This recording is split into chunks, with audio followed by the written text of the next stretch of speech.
Hey everybody, this is Dr. Ben Pearl with Fit Foot U. So today we're going to be talking about mental health, sports, and just how to live a more balanced life, and some tools and strategies we can do in this very complicated world that we're living in.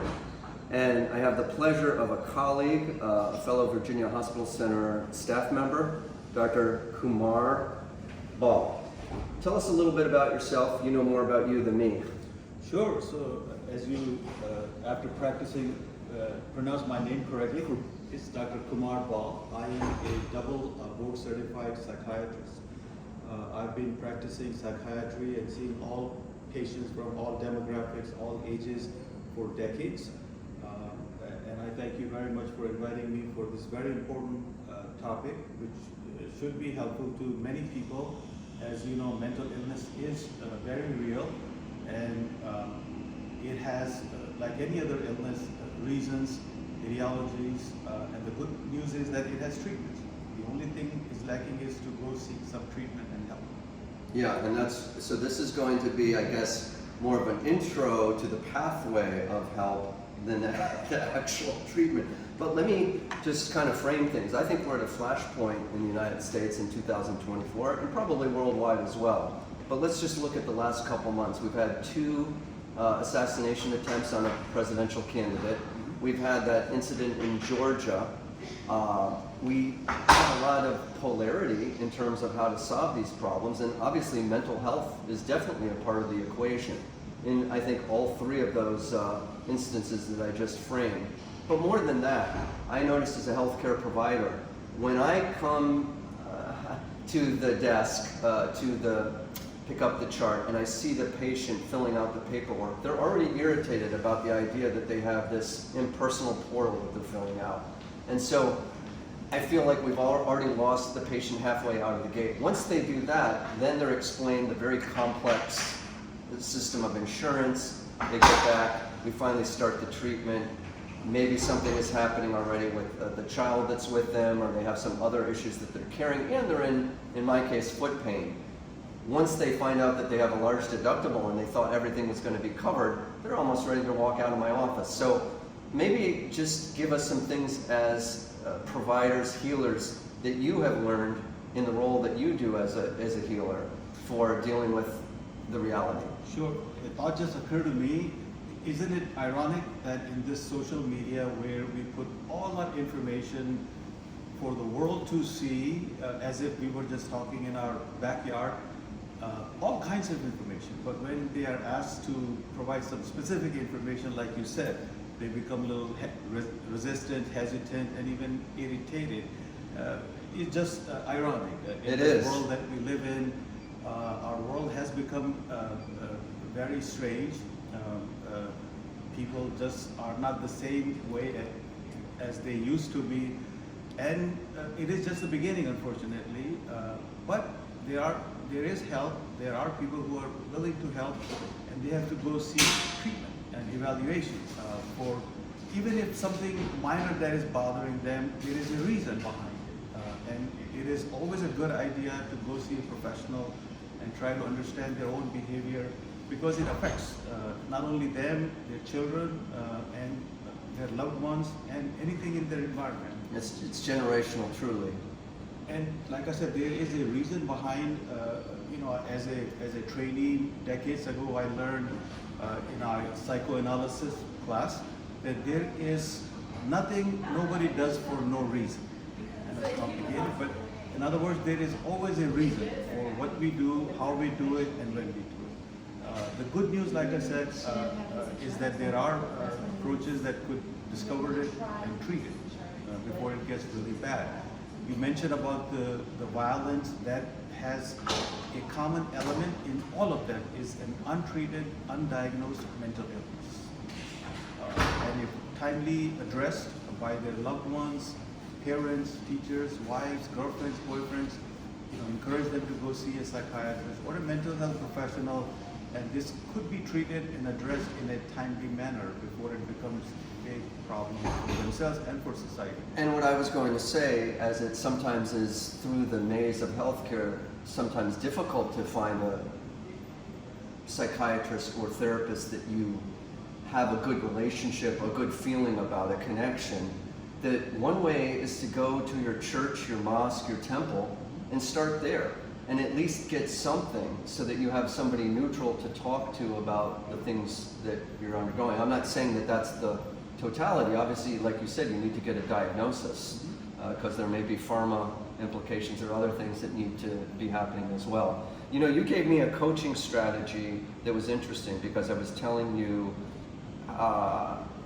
I had a patient that had their daughter come to see me recently, and we did an injection to numb up the ingrown toenail, and naturally there's going to be some small amount of bleeding. And the mom, concerned about her child, rightfully so, said, "Is that bleeding normal?" And it caught me off guard because I really didn't know what to say. And you're going to tell me what I should have said, but what my first reaction was to try to give an analogy. I said, well, when you stick your finger by mistake, you know what sort of thing happens? It's a very vascular area with your finger as well. And you had a better suggestion. Tell us about it. Yeah, I remember that conversation. So as I mentioned, it's all fear. We're operating out of fear. Yes. So the mom seeing a little child with bleeding, and mom may herself had some sort of anxiety, and then fear sets in, and fear is like anxieties and fear and like harm that will come their way. So they are just, instead of saying I'm afraid, they ask questions or they get a little irritated and they put resistance. I'm sure you did the best, to the best of your abilities, to calm the mom and your patient. But the important thing from a psychiatric point of view is to recognize that they are fearful, they are anxious, and all they are looking for reassurances that you would be fine, and at the end of the procedure that everybody would be fine, and as a result the overall functioning will improve. So they're just basically looking for reassurances that you recognize their fear and that you will do the best that you could, and that helps. Now, another thing that I think, I know I'm affected by this, and I think a lot of people are, we have a soundbite culture. We all are tethered to our iPhones. In the setup over here, I forgot to turn off my iPhone just because there's so many things happening at once. So it seems like it's an epidemic of, quote, ADD, or the analog, the sister one to that, ADHD. I know the environment is part of that, the environment as well as the organic. So is it by birth or is it by environment? That's the age-old question. Many people, including myself, think that it's both. There's some connections though, and I know that you're putting together a book that I want you to tell us about, but I happened to pick up this book because I find, unlike when I was a student in college where I could read a knowledge, after the day that I've had at the office where we're now transitioning to a new EMR, there's multiple layered things with insurance. Then we've got to figure out some navigation things if a child is ill. My child at college just recently got over mono, which is a common college thing you get in school. So trying to help them out. So you've got this plate that's like this, and then our capacity is like, it's tipping. And then if you layer that with the fact that now it's harder to have that sort of calm and tranquil space because of just the things that need to do, that's why I guess there's this new resource boom available, whether it be a calm app that you put on your phone to sleep, or whether it be, this book is called Scattered Minds by, I don't know, you probably know the author better than I do, this person here. One of the things I got out of that was that, in reading it, and I'm only a little bit through it, is that when you have the kind of on-off of being overburdened, that does also trigger some of the outburst type activity. And we see that in our own lives, I think, at points. Sure. So, once again, a thought just came to my mind. Nowadays, with apps, like you mentioned, calming effect, this effect, that effect, But there is a bigger element. There is a saying that you cannot manage what you do not measure. In other words, you have to first find out what is behind all this, what is causing. So yes, you can have a Band-Aid treatment, but that doesn't mean that the cure is done, because Band-Aid is just a Band-Aid. So in our field of psychiatry, we always try to find out as to what's behind it, what's triggering it, what is the reason. So, How common is depression in the United States? Very common. It is depression, 25%? anxiety. I do not want to go by numbers, but it's a vast majority of patients. Probably have rising anxious, with the depression, complexity of the and world. rising with the complication. In fact, don't count about this, but according to the World Health Organization, depression is going to become one of the leading causes of disability and lost work and many other affected fields in the world. Because when one is depressed, not only they are depressed, they lose interest, they do not do things that they usually do, they do not even take their medications because they are depressed. And you can imagine somebody who has a chronic illness and not taking their medications, that's only causing complications. Can I piggyback on what you just said, and that with the, for instance, diabetes epidemic, we now see generational things that happen where a family member will have it and maybe their child is prone to it, and then because of the fact that it's affected their ability to burn off calories because of the insulin resistance, now they're not as active until they get properly treated, and they become despondent, and so it's like this cycle, this domino effect where one feeds the other, and then like we talked about off camera about the psychosomatic effect. There is a psychosomatic effect. Yes, and add that to the social media and the glamour and glitter of our society, where everybody wants to show off and look for instant treatments, gratifications. Yeah. And so it is a big problem. So I want to finish with this. You're going to tell us a little bit about the project you're working on, and then maybe offer us a couple tips. And obviously you mentioned we need to go if you've got stress in your life, it's not a bad idea to talk and make sure you have a proper diagnosis, just to see if there's some other things involved. But maybe to give people a glimmer of hope so they feel that they want to jump out the window. Tell us a little bit about your project, and I'll let you finish off. As I mentioned, that I've been doing this for decades now, and just like any other human, and doctors and medical professionals, we get into this profession to help people. So, I've been seeing patients from all ages, all sorts of illnesses, and I often wonder as to what I can do to help them in any other way other than prescribe them medications or referring them to this specialist or that specialist.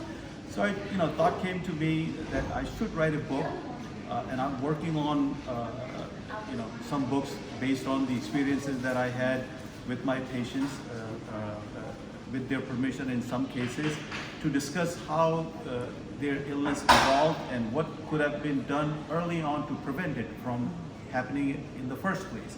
So some strategies, some tips, as you mentioned, and it's in the works. Hopefully one day it'll come out. But to answer your question, mental illness, like I mentioned, is like any other illness. In fact, I just had a list of all the celebrities in Hollywood have mental illnesses, and nothing personal. I did not treat them. It's all public knowledge. I just made a list, and it's long, and obviously it doesn't cover anybody. Lady Gaga, Demi Lovato, Patty Duke, John Nash, a mathematician. He had a severe mental illness. A movie was made because of his experiences called The Beautiful Mind. The genius, Albert Einstein's son, Edward Einstein, had schizophrenia. You have patients, patients in the sense that they were somebody's patients, have committed suicide because they did not seek treatment. Robin Williams comes to mind. Anthony Bourdain, a famous chef, committed suicide because they did not seek treatment. Drug addiction, Robert Downey Jr., Ben Affleck, Drew Barrymore, Elton John. So many people have mental illnesses. You, I think, had mentioned in our pre-interview that you had an opportunity to cross paths peripherally with Michael Jackson. What did you notice, you know, from afar? And I don't know where that was in time with what eventually came out. But was there anything that occurred to you at that time of something interesting or telling? So again, this is general knowledge without any specifics. Sure. Michael Jackson had severe illness of insomnia. That was out in the public, but I'm sure there were some other issues from, again, reading from the book. Body dysmorphic disorder also comes into mind. And that's huge with young people. That is, and they try to use other means to self-treat by drugs, addictions, and the simple Over-exercise. weight loss. They try to recapture control of their lives on their own and by their own means and terms. While the solution is very simple, just go talk to a professional and try to understand. And you mentioned you don't have to go to a mental health professional. Talk to your church leaders, your priests, imams, pundits, depending on what you believe comfortable with. Talk to somebody, and maybe they will guide you in the right direction, get some treatment. And the good news is there are treatments available. You just have to go out and seek it, like you would for any other illness, including foot pain. If someone wants to follow anything to find out more about what's going to be coming up with your project, or if you have a blog, what's the best way to outreach to find out some information? Sure, I do have my small private practice. They can go to my website, healthymindspsychservices.com, long word, healthymindspsychservices.com, and read my webpage, and they can feel free to contact me if I could be of any help. Well, I do hope that, you know, with time you eventually will move into some blogs to do anecdotes of your book to both help people and give them sort of a taste of what they could expect with your manuscript that you're working on. And I want to thank you for doing this, because it's really important. Thank you very much. Yes, I appreciate it.